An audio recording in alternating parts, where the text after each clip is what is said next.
La grip està posant de nou a prova el sistema sanitari català. Les urgències hospitalàries comencen a estar ja al límit, amb temps d'espera que s'allarguen i pacients que pateixen retards en l'atenció.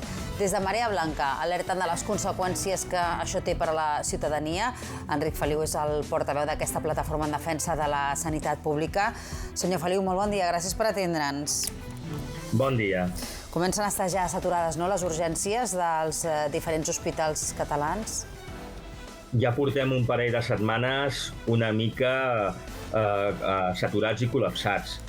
Fa un mes, per exemple, l'Hospital del Mar no tenia gent als passadissos i ara en té. I això és un element significatiu de com està detencionat el servei d'urgències en els hospitals catalans. Hi ha sindicats que han denunciat ja que hi ha pacients que s'esperen fins a 10 hores o més per ser atesos. Quin impacte té això en la ciutadania? Hi ha dos temes importants.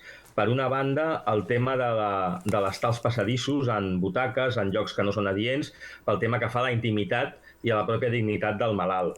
I per altra banda, un tema de qualitat assistencial. És a dir, amb l'actual sistema d'urgències, tal com està col·lapsat i tal com van els professionals, els treballadors i treballadores del sector, garanteixen la millor assistència possible en els pacients? Aquest és el gran dubte que tenim. A banda, hi ha pacients que cansats d'esperar, decideixen marxar de l'hospital, no?, en moltes ocasions sense rebre aquest diagnòstic i amb l'impacte que això podria acabar tenint en termes de més contagis de grip. El tema de les altes voluntàries és un tema que és habitual en els grans hospitals catalans. Fins i tot pot passar que en algun cas et pensis que el pacient ha marxat d'alta voluntària perquè no el localitzen i resulta que se l'han deixat en alguna altra àrea del propi servei d'urgències, en una àrea no controlada, amb un box de cures, etc. El greu problema de seguretat col·lectiva ve evidenciat per dues notícies. Per una banda, han tornat les mascaretes als hospitals i, per altra banda, la pròpia consellera recomana la mascareta al transport públic.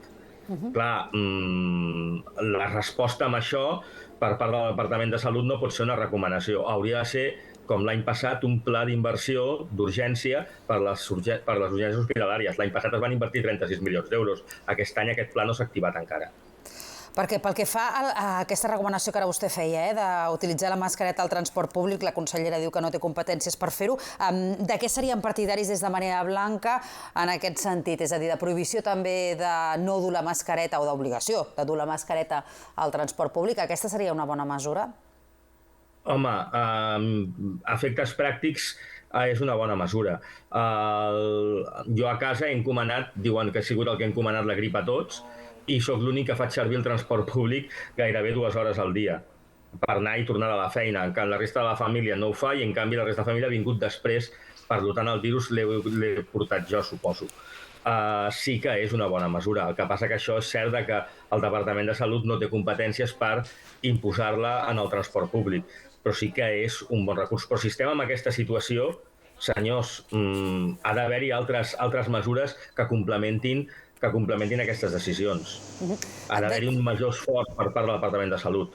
Deia abans també que cal que s'inverteixi més en urgències, ara incidir en aquesta idea, però de tota manera el Departament de Salut diu que han reforçat plantilles i que han reforçat serveis, tot i que els sindicats denuncien que és del tot insuficient.